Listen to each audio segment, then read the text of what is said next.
오늘부터 요한복음 볼 텐데 요한복음을 본다고 아주 쉬운 거네라고 생각하시면 절대로 안 되는 거예요.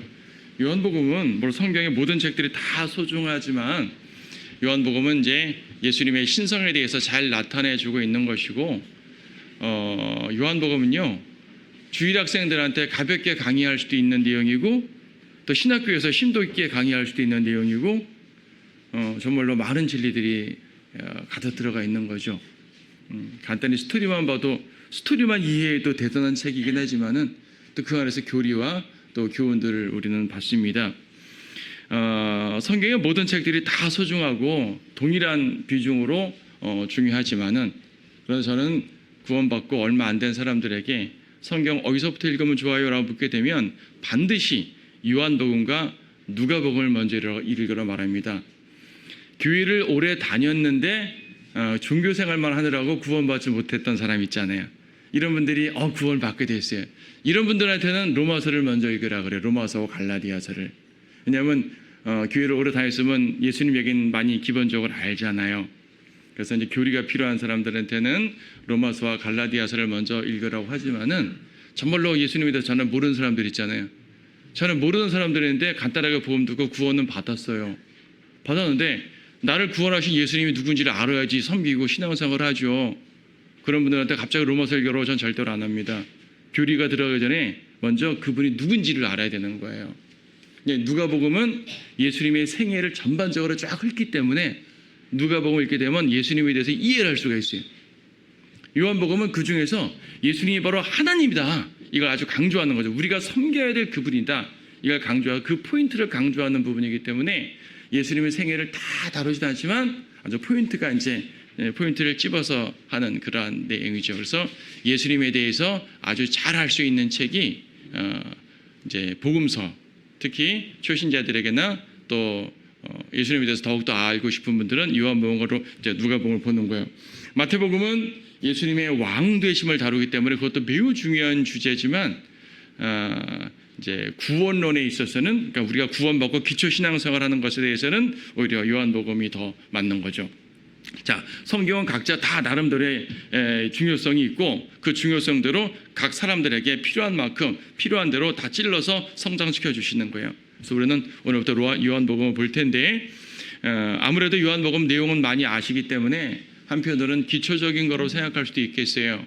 물론 기초적인 내용을 강의할 건 아니지만은 그런데 여러분들이 그래 기초로 들어가자라는 마음을 가지고 요한복음부터 다시 한번 쭉 읽고 공부를 하는 거예요. 우리 교회가 지난 이제 8주년 했잖아요. 8년 시점에서 다시 한번 이제 백투더 베이직 그렇죠? 기초로 들어가서 하나씩 올라가는 거죠. 자, 요한복음 봅니다. 태초에 말씀이 계셨고 그 말씀이 하나님과 함께 계셨으니 그 말씀은 하나님이셨느니라. 그 말씀이 태초에 하나님과 함께 계셨느니라. 만물은 그에 의하여 지은 바 되었으며 이미 지은 받은 것 가운데 그가 없이 지어진 것은 아무것도 없더라. 그분 안에 생명이 있었으니 그 생명은 사람들의 빛이라. 그 빛이 어두움 속에 비추어도 어두움은 그것을 깨닫지 못하더라. 5절까지만 간단히 보죠. 자, 요한복음 1장을 통해서 예수님이 누구신가라는 주제를 봤어요. 주제를 잡았어요. 물론 1장만 아니라 요한복음 전체를 통해서 예수님은 누구신가가 커다란 주제가 되겠지만은 특히 1장에서는 예수님을 소개하는 내용들이 꽤 많이 나옵니다. 예수님은 이런 분이에요 하고 소개하고 있는데 그 소개에 맨 처음 등장하는 예수님의 소개 말은 말씀이에요. 태초에 말씀이 계셨고 태초에라고 하는 걸 통해서 우리 창세기 1장 1절과 이제 매치가 되잖아요. 맞아요. 요한복음의 스케일은 창세기 시작의 스케일과 같은 거예요. 창세기 시작이 얼마나 웅장했어요. 온 우주를 창조하시는 그런 모습. 창조 자체는 태초에 시작됐지만 하나님은 태초 이전부터 계셨을 거 아니겠어요. 당연히 예수님도 마찬가지고 그 웅장한 모습을 보여주는 거예요. 즉 예수님을 창조주 하나님으로 제시하는 거죠. 말씀이란 이름 있습니다. 시편 보게 되면은 이제 138편에 보게 되면은 뭐예요? 주의 말씀을 그분의 모든 이름 위에 높이 세우셨다고 말씀하고 있어요. 말씀이라는 그 호칭, 그 이름이 얼마나 고귀한지 몰라요. 성육신 된 이후에는 예수, 그리스도 이런 표현들이 인자 이런 표현들이 많이 사용됐지만 성육신 되기 이전에는 말씀이라는 이 핵심적인 이 이름으로 태초 전부터 계셨던 것이죠. 그래서 요한일서에서도 삼위일체를 말할 때 아버지와 아들과 성령은 하나다 이렇게 말하지 않고 아버지와 말씀과 성령이라고 말하고 있잖아요. 물론 그 말씀이 아들이기 때문에 결국 삼위일체를 말하는 건 맞지만 그 아들에 대한 이름을 말씀이라고 딱 가져다 주시는 거예요. 왜냐하면 태초 전부터 아버지의 영광으로 계셨던 삼위일체 그 고귀하고 영광스러운 창조주 하나님의 전능하신 하나님의 하나님으로서 예수님의 이름이기 때문이죠. 자,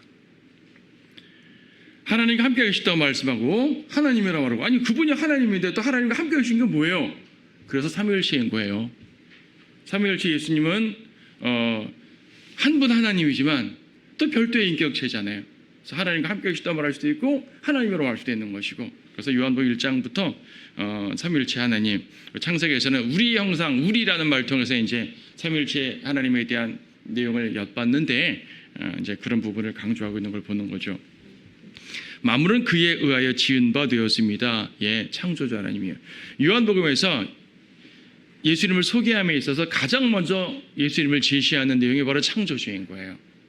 물론 요한복음 이어지는 쭉 내용 보게 되면은 우리와 함께 거하시면서 하나님의 아들로 죄사하시고 병자를 고치시고 사랑하시고 한 이러한 좀 더 가까운 우리의 밀접한 예수님에 대해서 쭉 설명하고 있지만 시작에서는 창조주 하나님을 먼저 딱 강조하는 거죠.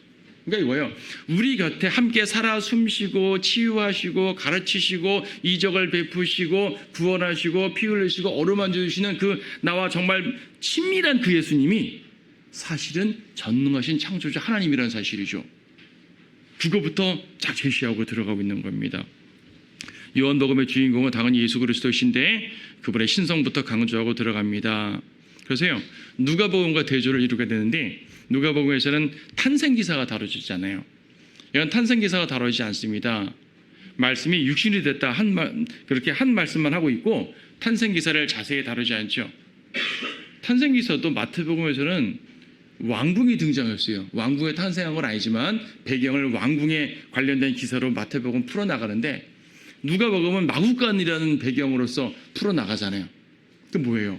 누가복음에서 예수님은 한없이 비참한 인간, 죄인 인간의 그 모습으로 오셨단 말이거든요. 겸손하신 모습으로 오셨단 말이거든요. 탄생과 겸손, 이 누가복음의 시작을 하면 요한복음은 창조의 모습, 그리고 장엄하신 모습, 겸손한 모습이 아니라 장엄하신 모습으로 등장하는 거예요. 자, 그 예수님의 이야기가 펼쳐집니다 라고 말하는 것이 바로 요한복음입니다. 4절에서는 생명. 자, 지금 여기서 예수님을 가리키는 표현들 5절까지 해서 예수님을 가리키는 표현들을 세 가지가 보게 되면 1절에 말씀, 4절에 생명, 또 같은 4절에 빛. 그렇죠? 말씀이신데 생명이에요. 생명이신데 빛이에요. 예수님의 신성을 제시하는 호칭들이죠. 훌륭한 선지자들이 많았습니다. 훌륭한 왕들 많았습니다. 다윗 훌륭해요. 다윗한테 생명의 빛이 이런 말 안 하잖아요. 이사야 훌륭한 선지자입니다. 이사야에게 말씀이요 생명이요 이런 말 안 하잖아요. 사도 바울 훌륭하신 분입니다. 바울한테 이렇게 말 안 하잖아요. 누구에게만 붙이는 거예요? 예수님께만 붙이는 말씀입니다. 예수님의 신성, 예수님의 하나님 되심을 보여주는 겁니다. 그래서 예수님 안에 생명이 있다는 말은 요한복음 전체의 논리를 따지게 되면 영적 생명을 말하는 거예요. 영생. 하지만 영적 생명만이 아니죠. 육신적 생명도 그분에게서 시작됐다고 했잖아요. 창조주잖아요. 3절에서. 만물이 그분을 통해 시작됐습니다.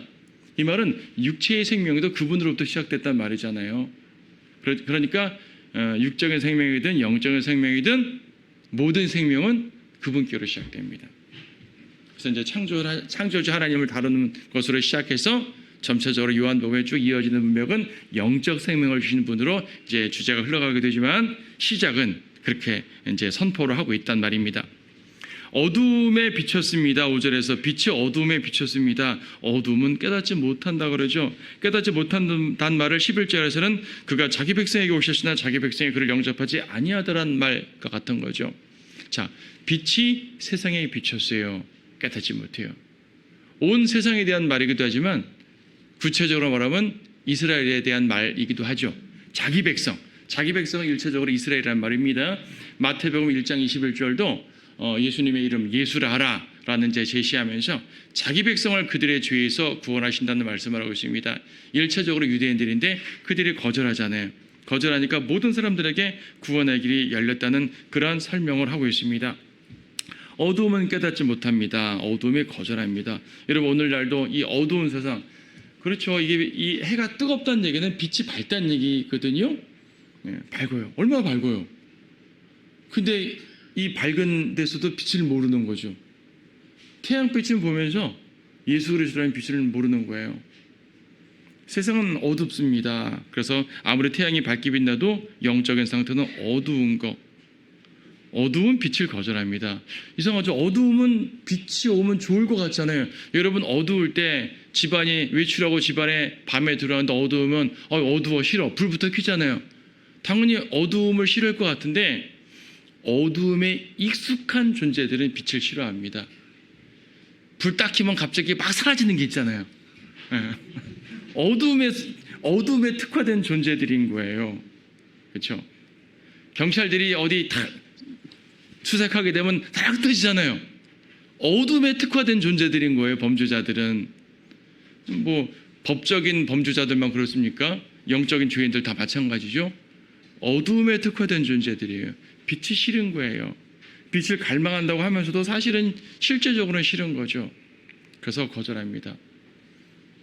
그래서 이 어둠이 짙을수록 빛이 강해야 더 드러나잖아요.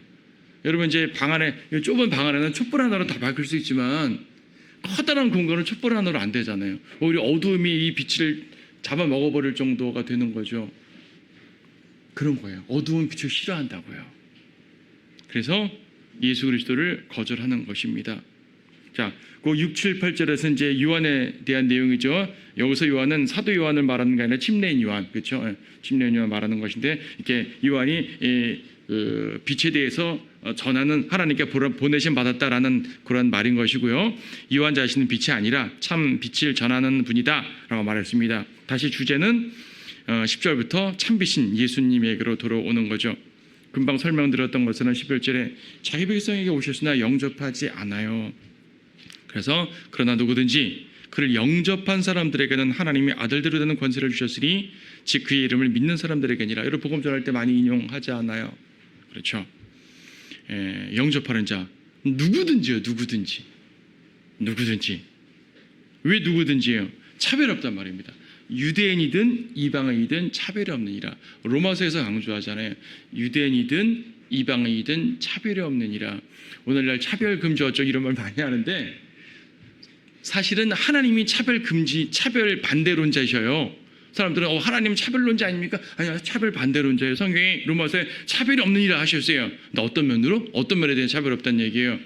나쁜 사람도 다 똑같이 받는단 말이 아니라 죄를 지으면 심판한다는 면에서 차별이 없는 거예요. 죄를 지으면 심판한다는 면에서 차별이 없어요. 모든 사람들이 죽는다는 면에서 차별이 없다는 얘기예요. 고귀하다고 안 죽는 게 아니잖아요. 전도서 3장 보게 되면 심지어 죽음은 고귀한 사람들, 비천한 사람들 똑같고 심지어 사람과 짐승도 똑같다 그래요.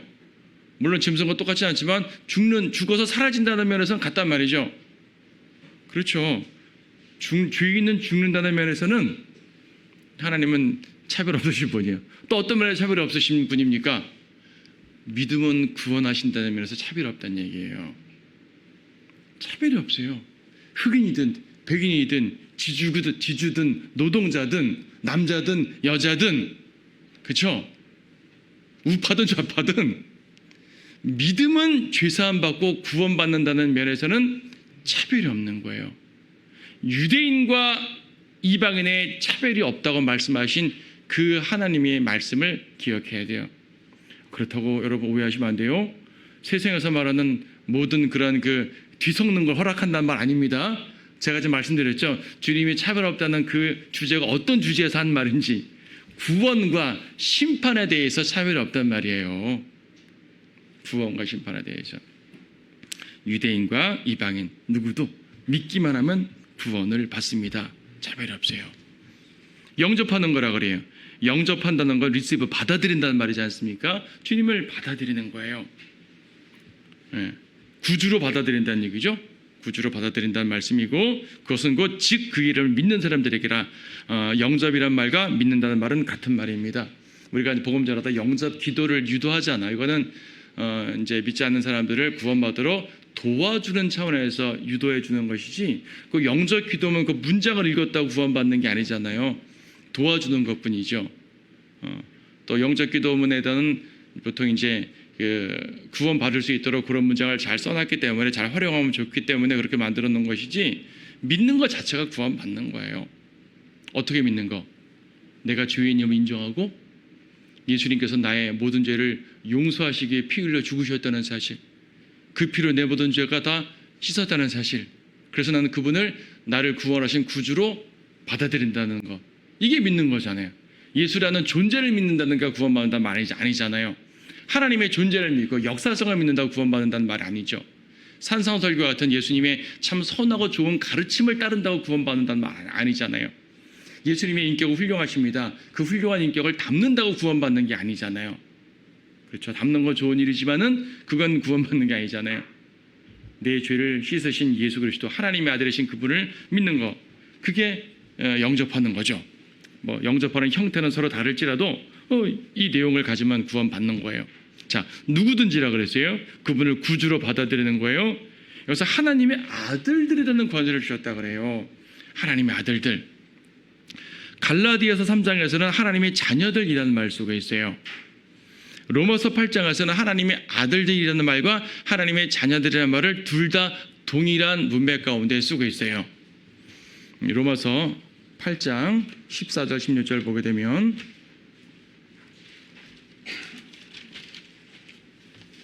무릇 하나님의 영으로 인도함을 받는 이들은 곧 하나님의 아들들이라 그랬네요. 16절, 성령이 친히 우리 영과 함께 우리가 하나님의 자녀임을 증거하신다 그랬어요. 17절에서는 자녀이면 상속자들이라 그랬어요. 보통 상속자는 아들에 대한 표현이거든요. 그래서 실질적으로 아들들이라는 말과 자녀들이라는 말은 동의어예요.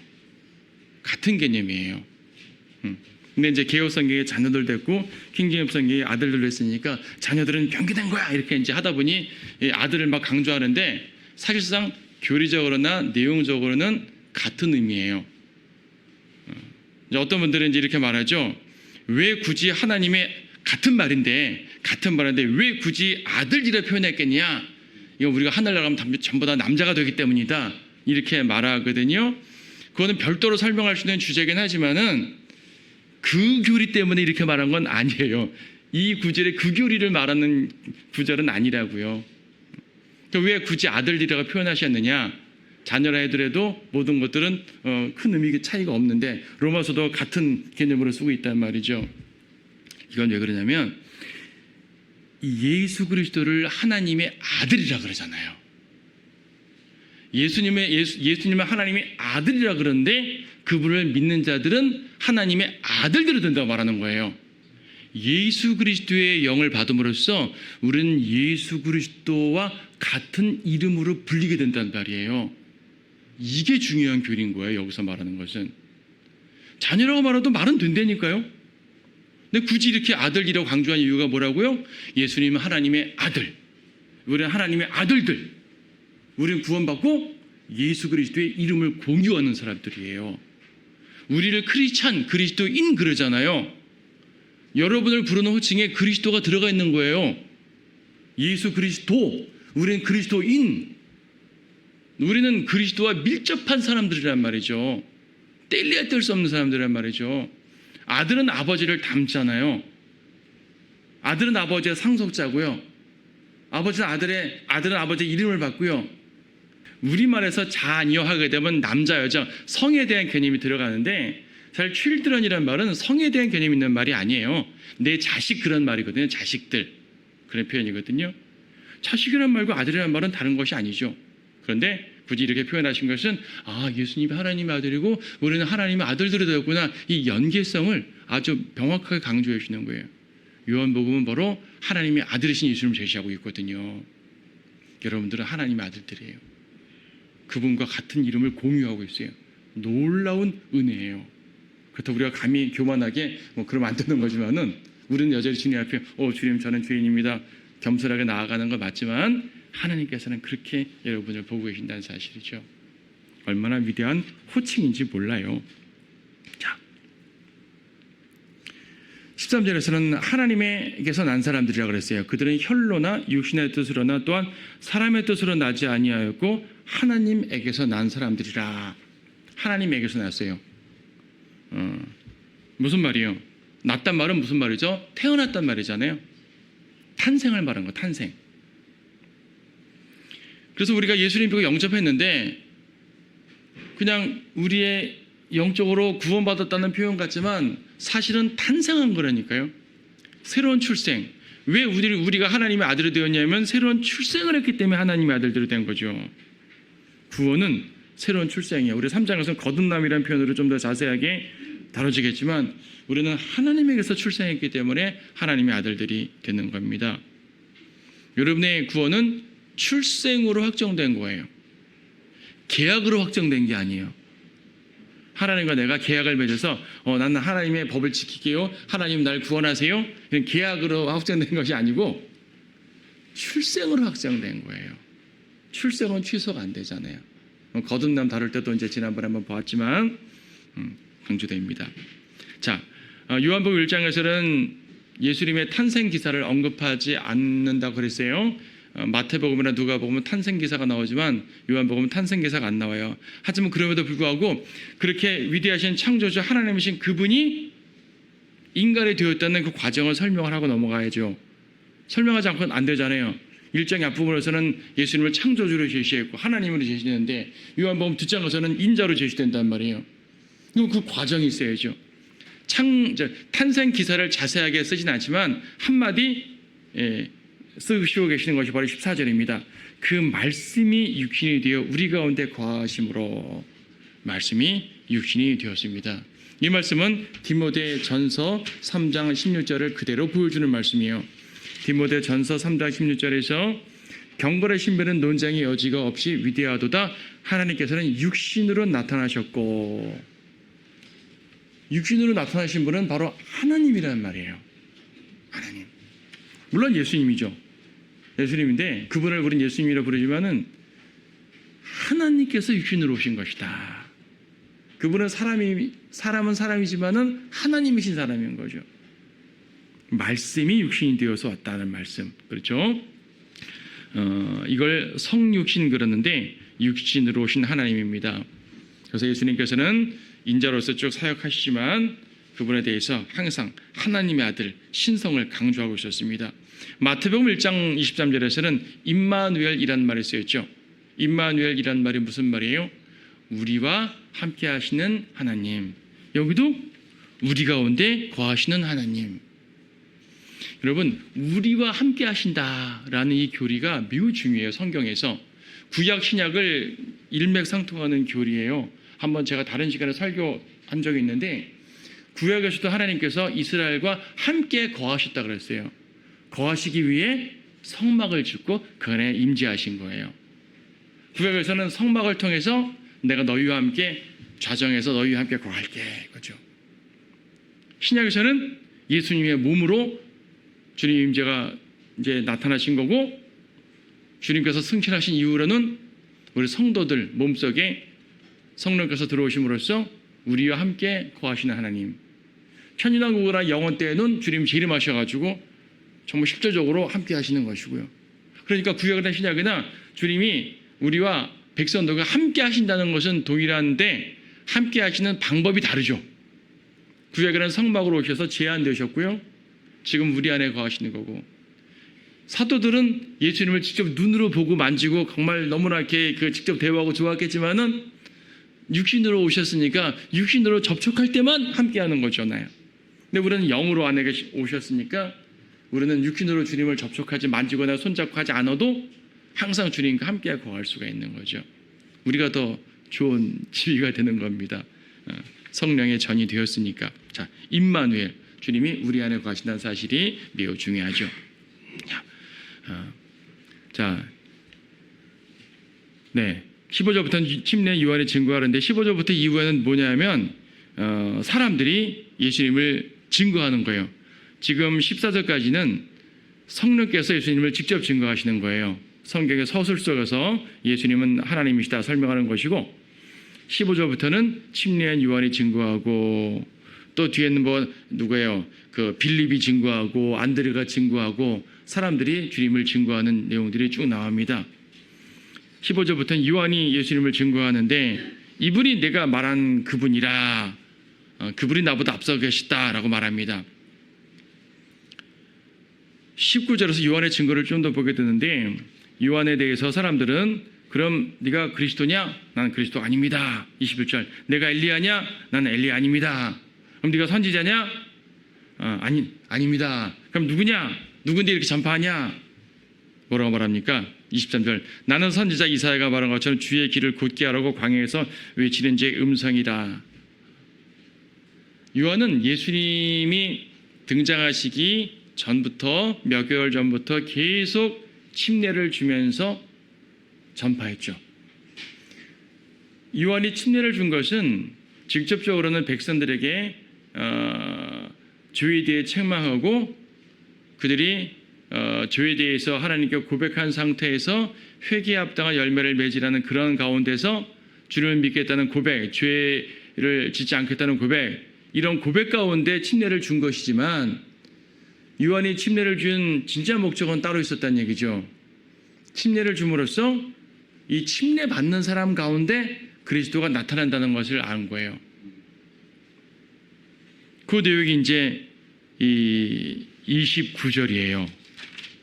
25절에서 바리새인들이 네가 엘리야도 아니고 그리스도도 아닌데 왜 침례 주냐 그랬더니 26절에서 요한이 그들에게 대답하여 말하기를 나는 물론 침례를 주지만 너희가 알지 못하는 한 분이 너희 가운데 서 계시는데 내 뒤에 오시는 그분은 나보다 앞선 분이며 나는 그분의 신발끈을 풀 자국도 없느니라. 이런 일들이 요단강 건너편 베다바라에서 있었으니 요단강이 좀 길잖아요. 갈릴리에서 사해바다까지 쭉 요단강이 내려오잖아요. 요단강 중에서 이제 사해바다 가까운 쪽 남부 쪽이에요. 그쪽에 요단강을 건너서 지금은 요르단 땅인 거죠. 이스라엘을 건너서 그쪽에 침례 장소로 보통 여기 나오자 요단강 건너편 베다바라에서 이제 침례를 줬단 말하니까 침례를 줬는데 29절 그 다음 날 요한이 예수께서 자기에게 오신 것을 보고 말하기를 보라 세상 죄를 제거하는 하나님 아니냐이라 그랬어요. 그래서 그 다음 날은 침례받은 다음 날을 말하는 것이 아니라 바로 앞에 있던 사건 다음 날을 말하는 거예요. 문맥적으로 그냥 연결되면 돼요. 예수님 침례받은 거는 한참 좀 전이에요. 왜냐하면 이 사이 사건에 예수님이 광야로 시험받고 들어오신 사건도 나오는 거거든요. 지금 요한복음에 시험받은 사건은 안 나오잖아요. 시험받은 사건은 마태복음과 누가복음만 나옵니다. 예수님 침례받고 광야로 가서 마귀에게 시험받으시고 돌아왔어요. 돌아와서 요단강에 오신 거예요. 예수님 침례받았던 자리로 오신 거예요. 최소한 40일 전에 침례받으신 거잖아요. 다음 날은 침례받은 다음 날이 아니라 앞에서 바리새인과 논쟁했던 그 다음 날 말하는 거예요. 어차피 요한은 이런 일들은 계속 있었으니까 침례 주고 논쟁하는 일들은 계속 있었어요. 하루 이틀이 아니었어요. 예수님 오신 걸 보고 29절에서 보라 세상 죄를 제거하는 하나님의 어린 양이라 예수님을 가리켜서 크게 소리쳤죠. 온 대중들이 들으라고. 큰 소리란 말은 외쳤다는 말은 없지만 정황상 그래요. 모든 사람들에게 예수님을 제시하는 거거든요. 들으라고. 이분이 바로 그리스도다. 근데 그렇게 말한 내용이 뭐냐면은 31절에서 나는 그분을 알지 못했지만 그분을 이스라엘에게 알리려고 침례를 주러 왔노라. 자, 나는 그분을 몰랐어요. 몰랐는데 하나님께서 저에게 알려주시기를 너한테 침례받는 사람 중에 성령께서 내려올 자가 있을 거야. 그가 그리스도야. 라고 나에게 알려주셨습니다. 나는 누군지 몰랐어요. 그래서 침례를 줬어요, 그냥. 근데 어느 날 누군가 위에 성령께서 비둘기의 모습으로 내려오는 것을 보았어요. 저분이 그리스도다 나는 알게 되었습니다. 근데 그분이 바로 이분입니다. 신이 받고 딴 데로 가셨는데 오늘 다시 나타나셨네요. 여러분에게 소개합니다. 내가 계속 전파하고 가르치고 설명했던 바로 그분이 이분입니다. 이분은 하나님의 아들이시고요. 성령께서 임하신 분이고요. 이분은 죄 사는 분이고요. 이분은 세상 죄를 제거하는 분이고요. 여러분들의 모든 죄들을 짊어지고 십자가에 오르사, 십자가의 말은 아직 안 나왔지만 오르사 죄들을 다 제거하시는 바로 그분입니다. 이분이 바로 하나님의 어린 양입니다. 구약에 어린 양들이 수많은 어린 양들이 있었죠. 그런 어린 양들이 각각 죽음으로써 피 흘림으로써 각자의 죄들을 용서했죠. 근데 그 죄가 다 용서 안 됐었죠. 하지만 이 예수님이라는 이 진짜 어린 양 한 분이 온 세상 죄를 제거하는 그분이기 때문에 이제는 이분을 통해서 구원받아야 됩니다. 라는 설명인 거예요. 이제 말하자면 이런 교리가 되는 거죠. 뭐 똑같이 말하지 않았겠지만 내용상 이제 신약 교리를 비춰볼 때 그런 내용이 되는 겁니다. 알려주는 거예요. 그래서 요한은 뒤에 보게 되면은 거기 어디에요? 이제 여기 세상 죄를 제거하는 하나님 어린 양 29절에서 말했지만은 35절 또 그 다음 날 그 하루 더 지났네요. 다시 요한이 자기 제자들 두 사람과 함께 서 있다가 예수께서 거니시는 것을 보고 말하기를 예수님 그 자리에 또 지나가셨네요. 그 다음 날도 이때도 요한은 하나님의 어린 양이라 그랬습니다. 앞에서는 대중들에게 보라 세상 죄를 제거하는 하나님 어린 양이라, 이것은 자기 제자들에게 하나님의 어린 양이라. 이 제자들이 예수님을 따라간 거예요. 요한은 자기 제자를 있으니까 내드린 거죠. 내드린 거예요. 마태복음 11장 보게 되면 나는 쇠하여야 하고 그분은 흥하여야 하리라 그러셨잖아요. 요한은 자기의 소유임을 알고 있었던 거죠. 어차피 요한은 광야의 선지자잖아요. 광야의 선지자가 무슨 돈을 벌어야겠어요? 세력을 얻으려고 하겠어요? 세력을 규합해서 무슨 뭐 정치적인 힘을 얻으려고 하겠어요? 아니에요. 그의 소임은 오직 하나, 예수 그리스도를 세상에 제시하는 것. 그의 소임을 다했어요. 아직 뭐 침례 그만 주라 이런 말 안 했으니까 아직 침례를 계속 주긴 했지만은 그의 소임이 다 된 걸 알기 때문에 예수님께로 솔선수범해서 자기 제자부터 이끌어준 사람인 겁니다. 자, 예수 그리스도. 이렇게 해서 이제 요한복음 1장에서 예수님이 창조주 하나님이시라는 것, 이 거대한 스케일의 이 모습을 쫙 설명하고 요한이 예수님을 어린 양으로 제시하고 또 백성들에게 하나하나 이끄는 그런 모습들로서 요한복음 1장이 쭉 설명되고 흘러가고 있습니다. 1장은 한 장이지만 꽤 많은 것들을 다루고 있거든요. 오늘 여기까지 보시고 다음 시간에 조금 더 이어서 보도록 하겠습니다.